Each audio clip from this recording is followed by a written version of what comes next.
Hello friends. Standard 9 विषय हमारा है हिंदी। हिंदी में आज 12वां रानी के बारे में हम समझने वाले हैं। रानी जो यूनिट है वो महादेवी वर्मा ने लिखा है। उसका जन्म 1907 में और उसका निधन जो है 1987 में 87 में उसका निधन हुआ है।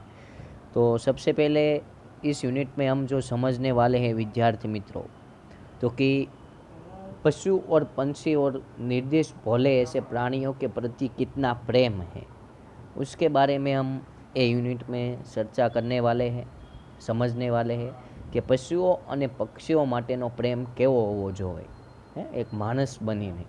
એના માટે આપણે આ યુનિટમાં સરસ રીતે અભ્યાસ કરવાનો છે। તો તેનો અભ્યાસ કરતાં પહેલાં આજના પીરિયડમાં વિદ્યાર્થી મિત્રો ફક્ત ને ફક્ત આપણે છે એ શબ્દાર્થ અને એના ઘણા બધા મુહાવરા છે એના વિશે સમજી લઈએ। इसमें विद्यार्थी मित्रों पहला एक शब्द है बद्री। बद्री का अर्थ होता है बादल। बाद में अनुकंपा, दया भावना प्रकट करना। अनुकंपा का मतलब होता है कि दया और भावना को प्रकट करना, कि किसी के प्रति यहाँ पे दया और भावना जो बताई है वो पशुओं और पक्षियों के प्रति बताई है कि दया અને ભાવના પશુઓ અને પક્ષીઓ માટે રાખવી। ત્યાર પછીનું રિયાસત। રિયાસતનો મતલબ થશે રાજ્ય, कि हमारा कैसे गुजरात राज्य है वैसा। ठेल मठाल यानी कि चलना, चालવું। ठेल मठालનો મતલબ થશે ચાલવું। વિલાયત, વિલાયત એટલે કે વિદેશી લોક, વિદેશમાં ઘૂમવા જવું એટલે કે બ્રિટેન એક દેશ। इसके बाद विस्थापित। विस्थापित એટલે કે स्थान से छूटा हुआ। स्थान, मान लो कि कोई पक्षी है या मान लो कि कोई घोड़ा है अपने स्थान पे बंधा हुआ है, तो वो छूट जाने के बाद छूटी जाए तो એને શું કહેવાય કે સ્થાનથી છૂટી ગયો એમ। એટલે કે વિસ્થાપિતનો મતલબ કે સ્થાન से छूटा हुआ। અસ્તબલ, અસ્તબલનો મતલબ તો કે ઘોડો કા આવાસ, કે જ્યાં જે જગ્યાએ આપણે ઘોડાને બાંધવી છીએ એને શું કહેવાય અસ્તબલ। અયાલ એટલે કે લગામ, બાગડોળ, ઘોડાને ચલાવવા માટે જે આપણે લગામનો ઉપયોગ કરીએ છીએ તે। પછી છે સંટી। સંટી એટલે કે સોટી, ઘોડાને મારવા માટે જે સાથમાં હારે રાખ્યું આપણે સામાન્ય શબ્દમાં હોટી કહીએ તે। પછી છે બરામદા એટલે કે એનો મતલબ થાય બરંડા। મુહાવરા તમને ઘણા બધા આપવામાં આવેલા છે, એના વિશે ચર્ચા કરીએ તો आँखों में बसना, तो कि हृदय में समाना। आँखों में बसने का मतलब होता है हृदय में समाना એટલે કે હૃદયમાં એનું સ્થાન આપવું। તમને કોઈ પણ વ્યક્તિ બહુ તમને પ્રિય હોય તો એનો મતલબ એમ તમારી આંખોમાં એ વ્યક્તિ છે તે રીતે। जवाब दे देना, तो कि अंत हो जाना, नष्ट हो जाना। आप किसी के साथ झगड़ा करते हो तो सामने वाला बोलता है तूने क्या किया था, वो जवाब दे दे, मुझे कोई आगे बातें नहीं करनी है। तो एक वक्त તમે જવાબ આપી દેશો ને એટલે વાતનો ત્યાં શું આવી જશે, અંત આવી જશે તેમ। તો આ બધા છે મુહાવરાઓ આપણે સમજી લીધા બાદ હવે વિદ્યાર્થી મિત્રો આપણે આ યુનિટમાં જે સમજવાના છીએ એના વિશે સમજૂતી મેળવીએ। તો रियासत होने के कारण इंदौर में शानदार घोड़ों और सवार का आधिक्य था। કે ઇન્દોરમાં શાનદાર એટલે કે બહુ સરસ મજાના ઘોડાઓનું સવારોનું રાજ હતું। इसके अतिरिक्त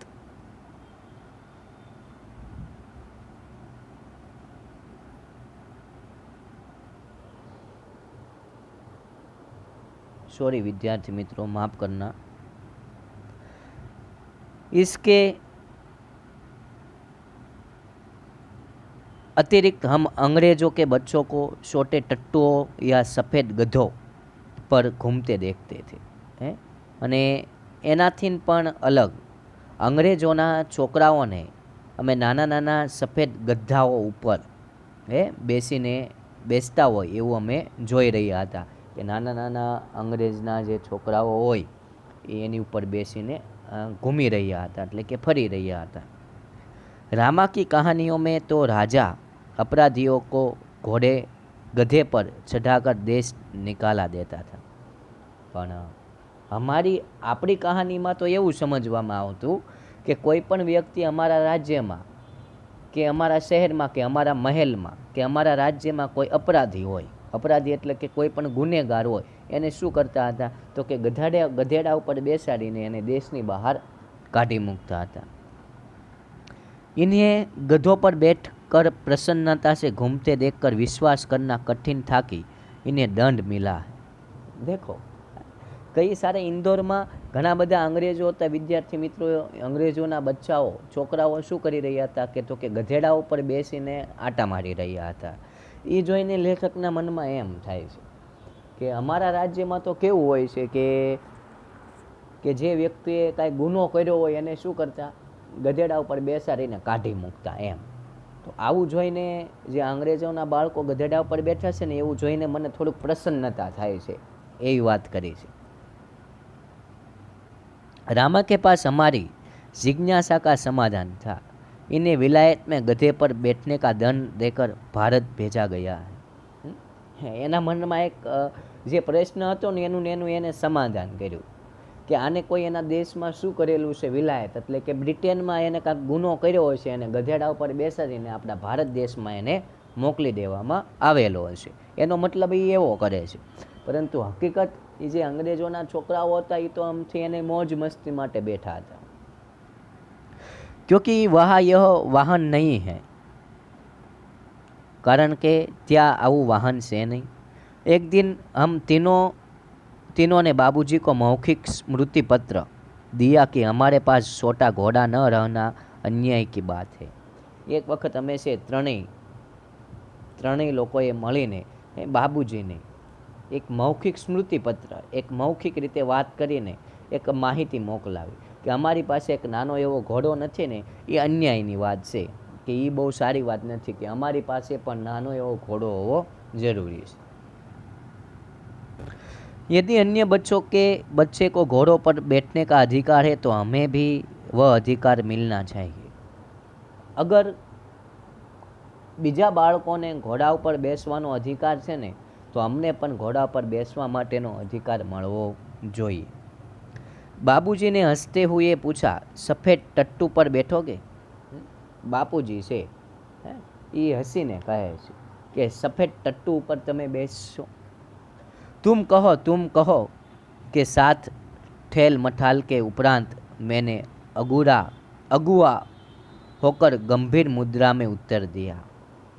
त्यारे से विद्यार्थी मित्रों शू कहे छे के एने एक जवाब आप्यो, कई रीते तो कि ठेल मठाल वाक्यनो शब्द मैं तमने अगाऊ समजावी दीधो छे। ठेल मठाल એટલે કે ચલના, કે ઠેલ મઠાલનો મતલબ થશે કે ચલના, ચાલીને એક મેં એને છે એક આશ્ચર્યપૂર્વક શું કર્યો તો કે જવાબ આપ્યો। કારણ કે બાપુજી એવું કહે છે કે તમે ટટ્ટુઓ ઉપર બેસશો એવું, એટલા માટે એ શું કરે છે તો કે ઠેલ મેઠાલ એટલે કે ચાલીને એક જવાબ આપે છે। સફેદ टट्टू तो गधा होता है, અને કહે છે नहीं टट्टू पर हम बैठेंगे, सफेद टट्टू तो वो गधा होता है ना, जिस पर बैठकर सजा दी जाती है। कि सफेद तमे कई टट्टूनी बात करो छो अमने खबर पड़ी गई है कि एक धोळा गधेडानी तमे बात करो छो कि जेनी उपर बेसीने से शू करवामां आवे छे, लोकोने सजा करवामां आवे छे। पता नहीं हमारे ज्ञान के वजस्त्र स्रोत रामा को बाबूजी ने डांटा या नहीं, परंतु कुछ दिन बाद हमने देखा कि एक छोटा सा चॉकलेटी रंग का टट्टू आंगन के पश्चिम वाले बरामदे में बांधा गया। परंतु घणो बधो समय जेम जतो गयो ने एम बापूजीए शुं करेलुं कि अमारा आंगणामां એટલે કે अमारा फळियामां, આપણે ગામડે ફળિયું હોય ને એટલે કે એને આંગણું કહેવાય, એ આંગણામાં એક ચોકલેટી રંગનું એટલે કે આમ બ્રાઉન ભૂરા કલરનું એક ટટ્ટુ અમારી ઘરે પશ્ચિમ દિશામાં બાંધેલું। बरामदा तो घोड़े बांधने के लिए बनाया नहीं गया था, अतः बाहर से टट्टू को लाने के लिए दीवार में एक नया दरवाज़ा लगाया गया। બરામદા એટલે કે ઘોડાને બાંધવા માટે તો આ બરામદા બનાવેલું હતું, અહીંયા ટટ્ટુને કેમ બાંધી દીધો છે? આવો એક એના મનમાં પ્રશ્ન કરે છે. અને ટટ્ટુને હાલવા માટે, જગ્યા માટે શું કરે છે તો કે દિવાલમાં એના માટેને એક રસ્તો બનાવે છે, દરવાજો બનાવે છે.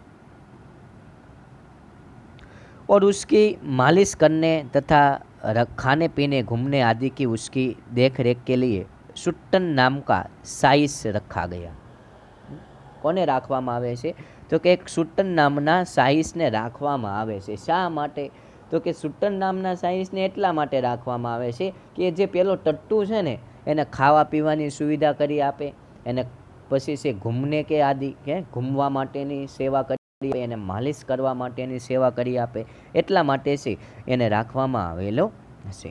આગળનું જે યુનિટ છે વિદ્યાર્થી મિત્રો, हम अगले लेक्चर में हम समझेंगे ने थोड़ा बहुत लॉन्ग यूनिट है, इसीलिए हम થોડું ઘણું લાંબુ યુનિટ છે એટલા માટે વિદ્યાર્થી મિત્રો એના અલગ અલગ વિભાગમાં આપણે યુનિટને સમજશું, જેથી કરીને તમને વ્યવસ્થિત સમજાય.